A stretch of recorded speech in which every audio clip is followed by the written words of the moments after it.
Hey friends, welcome back. Hope you're all well rested after that gauntlet last week. That sure was a lot of moles to past tense. And come to think about it, the only purpose of the fight was to save the Runaway Five. At this point, it's really a fairly one-sided relationship. That'll change eventually, so don't worry. This round, we have one of our first strategy shifting bosses. Normally, we can fall back on Paula's PSI abilities, but this time, our boss has other plans. She may have been swooped away in the dark, but don't sweat it. Her dudes are going to save her. And we have our eyes set firm on this week's boss, the department store Spook. Last time we were left in the middle of the desert, empty-handed and exhausted. But start your trip back to Foreside and your hard work will pay off. Once you're about halfway across the bridge, you'll be stopped by George, who'll give you a diamond for your troubles. Everyone calls the mine a gold mine, but clearly it's been mislabeled. Take that diamond back to the Foreside and without hesitation, march right up to the theater manager. Get nice and close and present her with the unimaginably valuable diamond, and she will consider it as payment and tear up the band's contract. Head back to the theater and watch one more performance of the Runaway Five. This time they have a guest act, Venus, who helps bid them farewell. After the show, you're good to move on to your next dungeon, though you won't think it is at first glance. Unlike the first time you arrived at Foreside, the department store is now open again, and it's the most jam-packed store we've seen. It consists of 4 levels and pretty much any item you'll need. Here's a quick rundown of what to buy. And note that before your shopping spree, it's a good idea to call Escargo Express to take any unnecessary items out of your inventory. If you plan to buy everything you quote-unquote need, I suggest taking out about 10 grand from the ATM. The woman at the counter on the main floor sells show tickets to the Venus shows. You can also get them at the front counter at the top left cupola theater, so don't sweat it here. Moving to the second floor, you'll find a burger shop, food cart, and an arms dealer.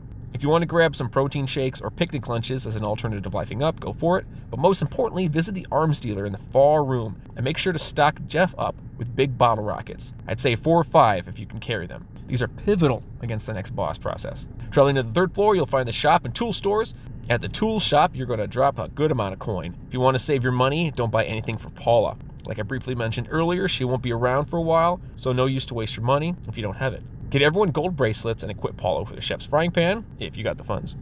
Head to the top floor. On the 4th floor, you'll have toys and sports shop. Equip everyone with a coin of defense and tie Paula's hair up with a defense ribbon. Again, only if you have spare funds. I also avoid the yo-yos in this game. They always seem to miss when I need them the most. But if it works for you, I don't want to discourage you. I just don't think the extra firepower is really worth it. Now your shopping is all done. You can check out the boss's office if you'd like and get a view of the battlefield. Just don't forget to sit in his chair. You get 1 pass to the department store, so make sure you've made all your purchases before heading back down. Make sure you give either Ness or Jeff Franklin badge if you don't have it already. Once you reach the ground floor and walk past the first tree, the lights will suddenly cut out and a blur will steal our sweet, sweet Paula. A message comes over the speakers that you have to get back to the 4th floor if you ever want to see your friend again. So starts phase 1 of getting her back.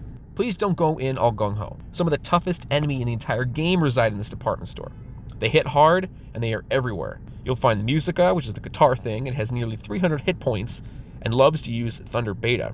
This is where the Franklin badge will come in handy. Next are the Mystical Records. They're a pain because they can heal each other. And the final enemy that you'll see is a scalding cup of coffee.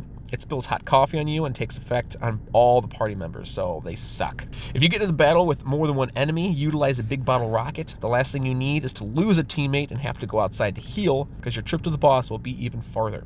Enemies appear in little packages and are fast, but they move in straight lines, so there's ways of evading them. It does take some skill and luck, but it's a good way to avoid some battles. Another bummer you'll face are the escalators. Unlike doors, you don't have the option to quickly despawn enemies. You're at the mercy of whatever is spawned on the way up. Utilize their travel paths at this point, or accept your fate. Upon reaching the 4th floor and successfully reaching the boss room, you've done all the heavy lifting. That is, if you still have a couple big bottle rockets. Confidently walk right up to the department store Spook, and make sure to talk to him from the side so you can see this ridiculous profile. And you're ready to meet your foe, the department store Spook. The department store Spook was sent to ally Mr. Montatoli from Gygas himself. They can clearly see that Paula is the one true threat to the universe, so it's a good strategy to take her. In the department store Spook's pre-battle monologue, it nearly states that Ness and Jeff will burn in hell, but instead goes on to say that they'll go to heaven. It's a funny little writing thing. He has 610 hit points and an oodle of PP. His entire moveset are PSI moves. His most common attack is Freeze Alpha, but he also knows Fire Alpha, Life Up Alpha, Brain Shock Alpha, and Magnet Omega. He is a hard hitter, but will fall quickly if you use 2 big bottle rockets on him. Ness can choose to use his highest level rockin' or save his PP for healing. Luckily, he fights alone, but he can life up himself, so be aware of that, and he might undo some of your hard work. Make sure you keep your health above 100 hit points as best as you can. With a little patience and a couple rockets, he will go down. Once he's defeated, he reveals that Paul is being held in the Monotoli building, confident that his master Gygas will avenge his death. His death turns the lights back on in the department store, and the party can go buy items once again. And there you have it, another bossed by the best. Your little team of guys are just starting their bonding experience, but you'll have plenty of time to get to know each other, because very soon we are slipping between mental dimensions and fighting a really heavy hitter, an idol of the ages, a real powerhouse. I'm talking the Manny statue. See you next week. Thanks again for watching through to the end. Daggone, am I having fun making these. Now, I hate to give homework, but if you want to get a jump on next week's boss, click the clip on the right side and learn all about the Manny statue and how pivotal he is in the game. You can click on the left, and it'll take you to the whole boss playlist. Later days.